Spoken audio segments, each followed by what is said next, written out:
Hey, what's happening, guys? So in case you're unaware, things have been spiraling out of control at Crystal Palace behind the scenes in recent times, and I'll get to the peculiarity of what's gone down in just a second. First and foremost, however, let's start off with the positives of Patrick Vieira's time in charge of Palace. They looked like dead certs to go down last season with all the changes in playing personnel, but instead finished 12th with an exciting and refreshing brand of football on display. It was the first time in club history that they had a positive goal difference in the league, as well as their fewest ever defeats and goals conceded. All that with a young and dynamic team. As showcased by the graphic on screen, they went from hoofing it up the pitch to taking the game to the opposition, and Vieira deserves immense credit for that, even though he was appointed because of his history as a player. Because, let's be real, there's not a chance in hell he'd have landed a Premier League job for finishing 5th in Liga with Nice. In hindsight, it truly is a bleeding shame they couldn't bring Conor Gallagher back to the club. He was integral to all the good things that were happening at Selhurst Park and has played only a handful of minutes since returning to parent club Chelsea. So it's been a bit shit for both the club and individual.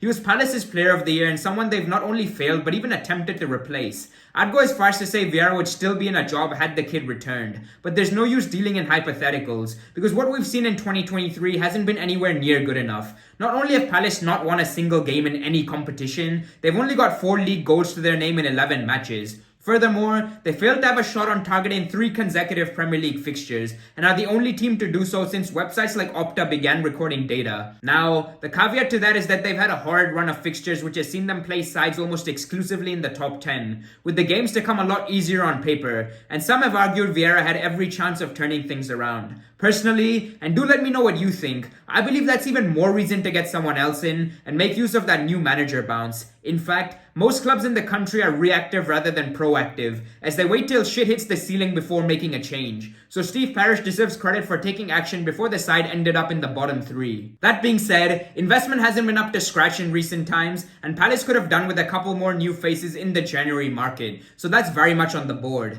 As an outsider looking in, there's plenty of quality within that Palace squad. Perhaps not enough to be finishing in the top half of the table, but certainly more than what you'd usually find in a side that are in a relegation dogfight. Mark Guehi, Joachim Anderson, Eberici Eze, Michael Olise, and Wilfred Zaha are just some of the names who'd get into most, if not all, Premier League squads. So they need to be performing much better moving forward. Now, if reports from reliable outlets like The Athletic are to be believed, some bizarre stuff went down in the dressing room. First team coach Sean Derry was sacked by Vieira after the Frenchman believed he'd overstepped the mark when berating players following a 3-0 defeat to Everton. And that's someone who's adored by both senior officials and fans. He wasn't directly replaced, and those promoted from within the squad to take up the job were so out of their depth that players complained to the higher-ups about their incompetence. Vieira himself was also allegedly so interested in taking over from Jesse Marsh at Leeds once the position opened up that he took his eye off the ball with Palace, but that move failed to materialize. Vieira further raised eyebrows after initially dropping 2 players who got into a training ground altercation from the squad on Christmas,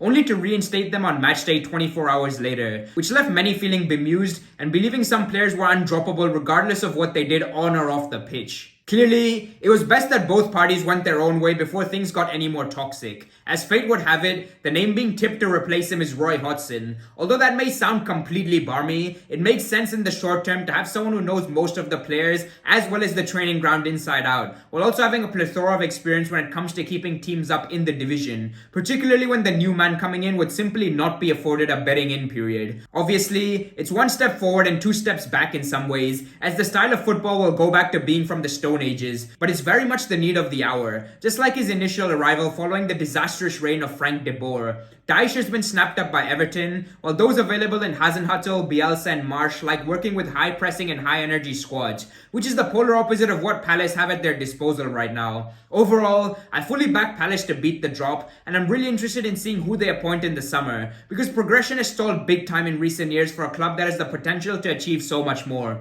As always, I'd love to hear your own take on all of this down below, and hope you have a great week ahead. Peace.